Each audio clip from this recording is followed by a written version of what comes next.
welcome to Georgian Crossroads. This is the second part of my house hunting in Tbilisi series. The first part is actually over on my anadromist channel, and there will be links at the end, links probably about this as I speak. If you want the full emotional impact that my last 4 or 5 months had on me, that's the place to get the full story. This is going to be part 2 and then be followed by part 1. Part 2 is going to detail, I would say, the last couple of months of my moving and what it was like. A lot more images than I used over on part 1. And then part 3 is going to detail the area I'm now living in, Vake, up near Vake Park. So you'll want to come back for part 3. So let's go ahead and explore my process of moving.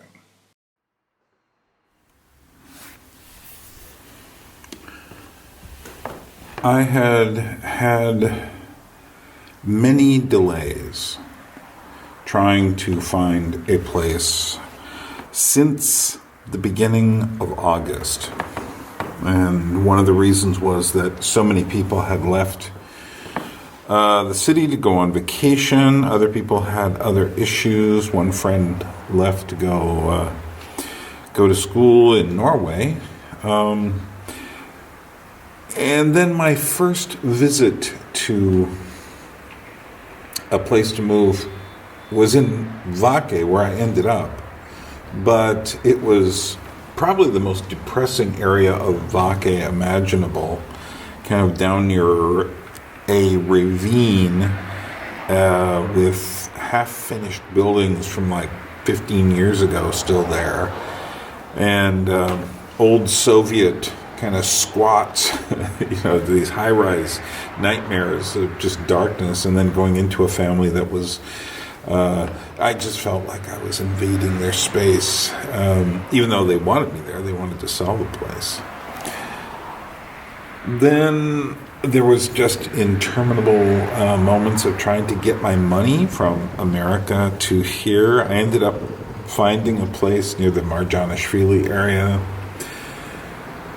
And it took me a month to get my money here, and then it would take even longer to try to get more money when I discovered how much I actually had to get.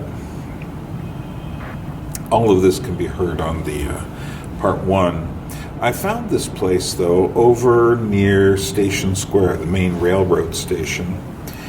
And so this was on a website. I think this was myhome.ge.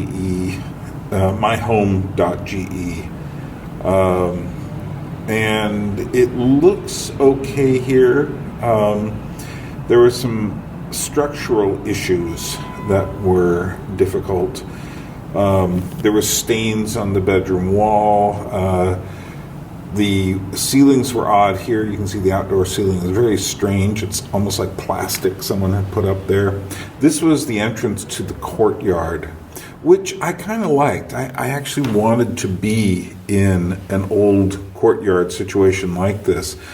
But my friend who came with me, Alexander, said, you really don't want to be in this because you get to overhear every family's arguments, the children leaving the house and slamming the doors. There's not much of a sense of privacy. What's that little guy doing there? So those were all images that I found online.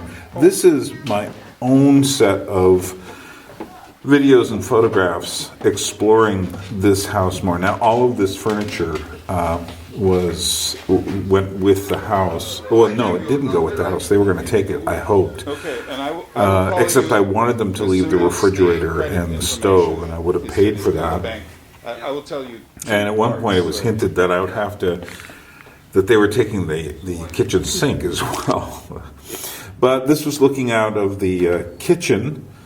out onto kind of a flat area, which I kind of like because I felt like cats would get up there, and I like feeding cats, and there's a lot of cats around here. This is two angles of the kitchen from one end and the other. It was very narrow. I mean, it was big enough to get a small table in there, but I could tell this whole place is going to require lots of work. And the ceiling was probably half a meter, 2 feet or so lower than I ended up settling for. Here you can see the stains on the ceiling, and it was the master bedroom, but I was unsure of which room I was going to make into what library. But there were 2 floors to it, and the 2 floors really attracted me. I like the idea of there being 2 floors, and maybe I would live on top and have all of my library complex down below. And there was a little balcony, and this is the upstairs bedroom. That's probably where I was going to sleep. It's all of this is wide angle, so it was smaller than it looks. And there was another bed up there, but I figured this would be also part of the library. In the end, those were not very high ceilings up on top, and I needed them for more shelf space. But I was enthusiastic about this place, and not only that, I like the neighborhood over by Station Square. I could go out there. It's one of the biggest bazaars in Tbilisi, and I thought that was good. Plus, there's this feature. That was the family. They were very sweet people. But then there was this feature, which was a cave, as they would say in French, or the storage root cellar basement kind of place. So they had like pickles and things there, and I thought this was really cool. I would love to have a place that had this kind of underground storage area. It would keep things very cool. So these are shots of the courtyard from the other angle, from behind the little mannequin piss. It's kind of like the Belgian one. But I did a little bit of just zooming around here and kind of getting an idea of where I wanted to be. Levon is talking to me there. He was the owner of the place. So it's not the bottom floor. It's like Acleriani. Someone else lived there, which was something I didn't particularly like, because the floors were wood. How many people live here? How many houses? This is one, RT?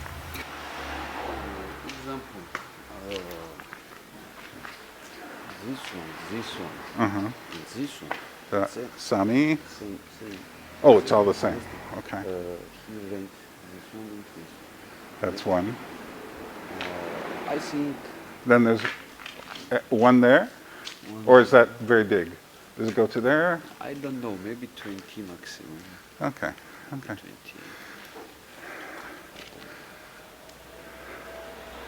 Well, I will feel at home here. I see I shouldn't step on that. That's to keep the water off of this. Yes. I understand. Okay. When it rains a lot, big heavy rain, does it all come down here? Yeah. Does it get very bad here? Like too much water? No, it all goes right to there. Yes. It's coming down side here. Right. Going down. Right. There is also. All right. Well, thank you. I will see you again. Okay. So that was the courtyard there, and now we're about to leave and go look at just a little bit of the neighborhood. There was an interesting guy there who bought glass bottles and then would sell them, and he had some very interesting bottles. And this is just near the bazaar, just different food vendors and such.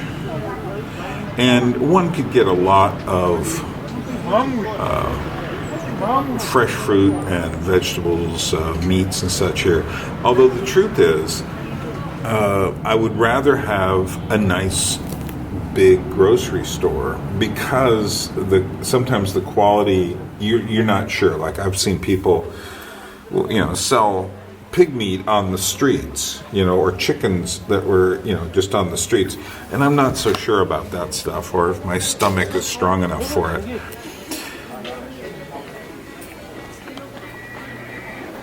But this gives you a little idea of what's going on. I made a whole video about this particular bazaar area, so you might want to go check that out.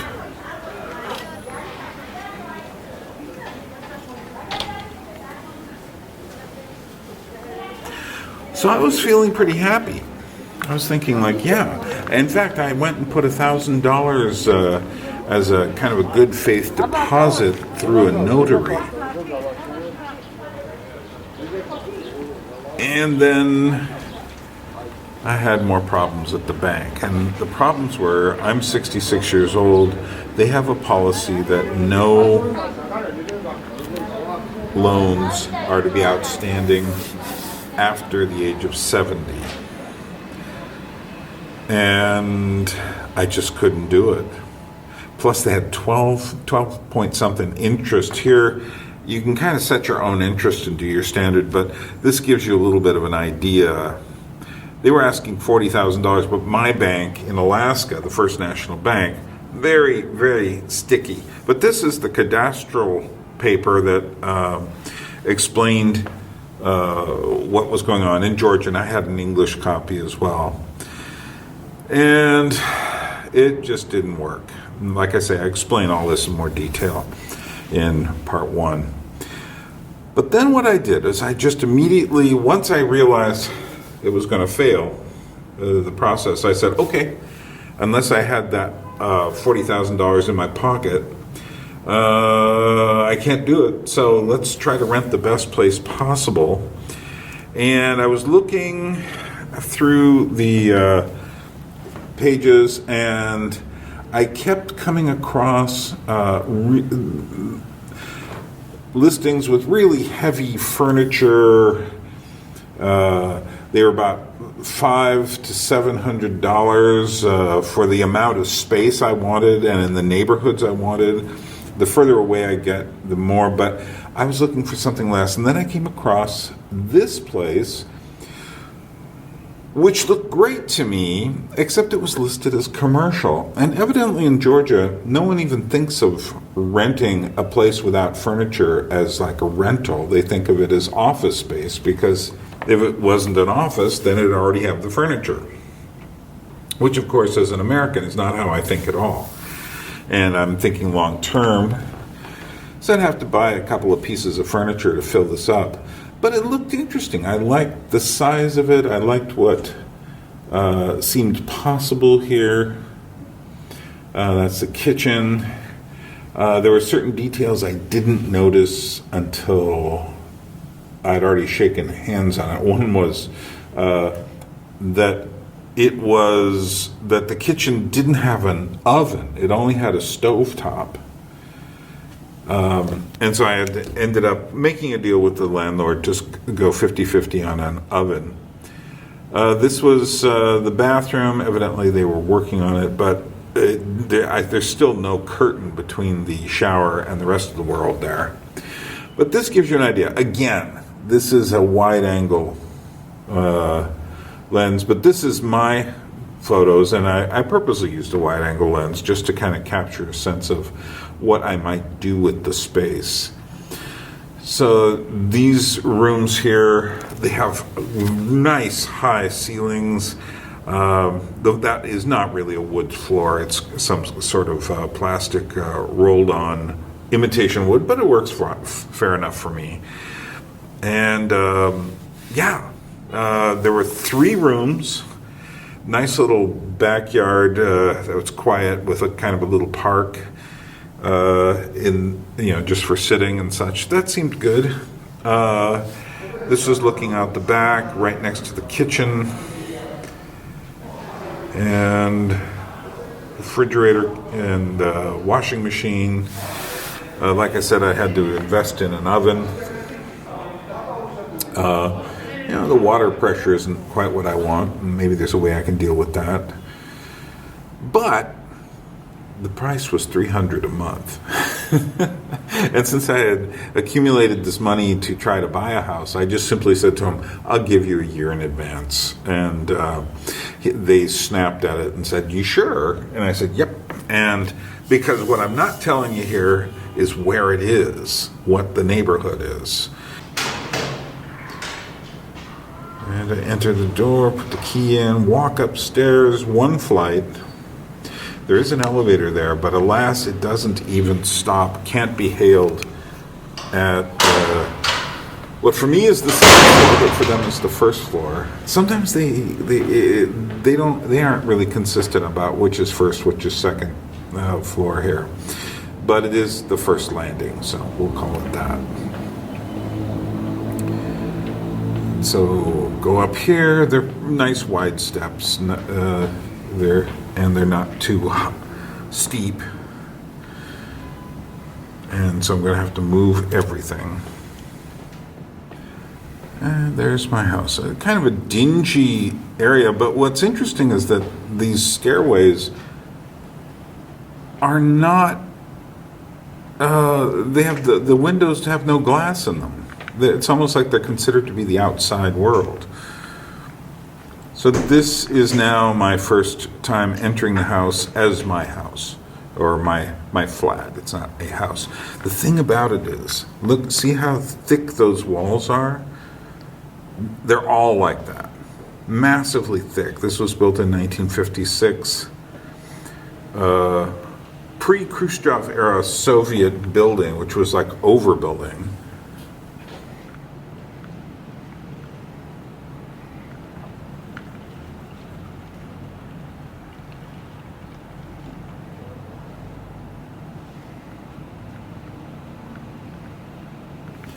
But what's nice, you can see, is there's a lot of light going through both ends of the house. But it's actually very quiet there because that road is not a through road. And I can't really hear Chow Chavadze, and I have massively thick walls.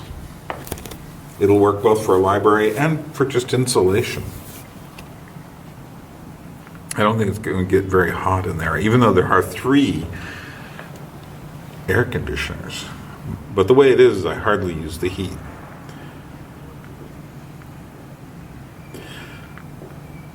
So that gives you a tour of the house. That shows you it in action. And if you look out here, there's a tangle of wires. And I ended up cutting that off. Turned out they weren't being used anyway because everyone's gone digital. My first meal, suckling pork ribs. Quite tasty. And because it was near Christmas time, they tend to have the suckling pork out at that time.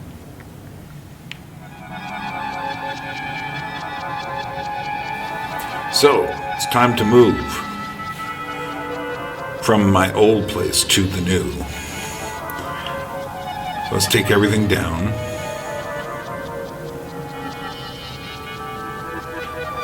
And they put cloth texture on all the walls.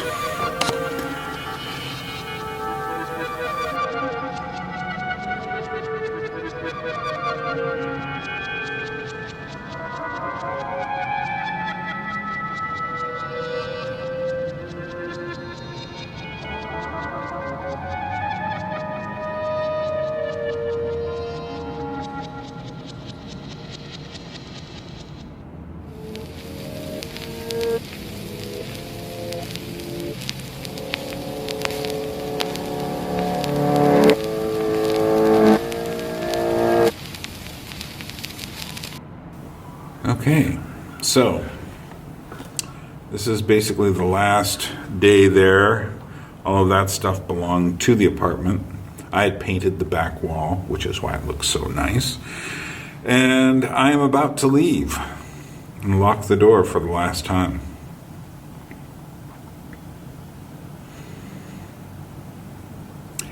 And say farewell to the house and thank you or housing me. I do that, I think. Thank things, I thank God too, but I feel like, it was a pretty good house to me. No major disasters happened there or tragedies. Didn't get sick. Last view of the old St. Michael of Tver church on the hill that I would always look out at. Close the shades. And that's about it. Time to go. I had been moving for most of a month, and my first day in the old place, in the new place in Vake, was on the 1st of January 2022. Okay, so that's it. Close the door and go down the steps.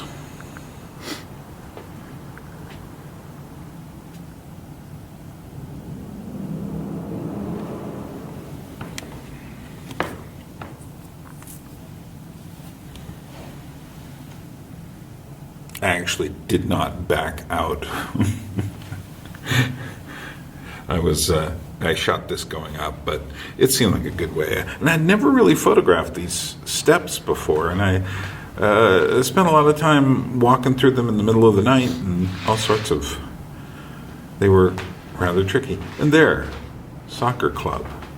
Football club. Someone had written on there, had been up there, and it was for Brazil, of all places.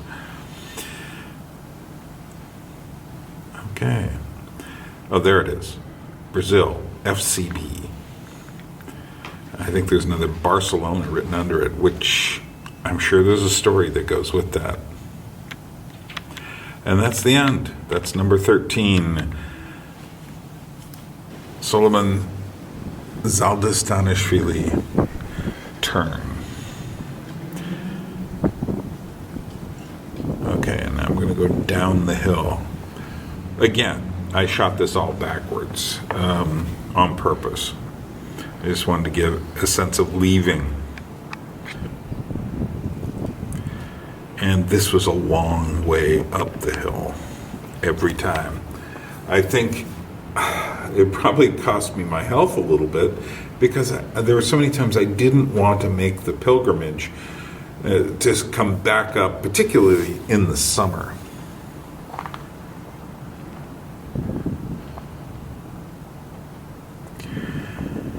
And a last look around.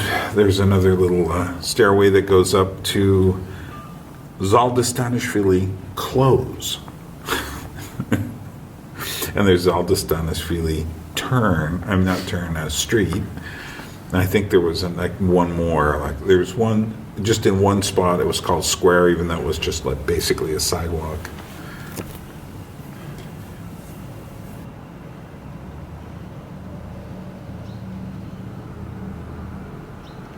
And this is turned around going the other way. And the building with the nice balcony on the left is my friend Alexander's home.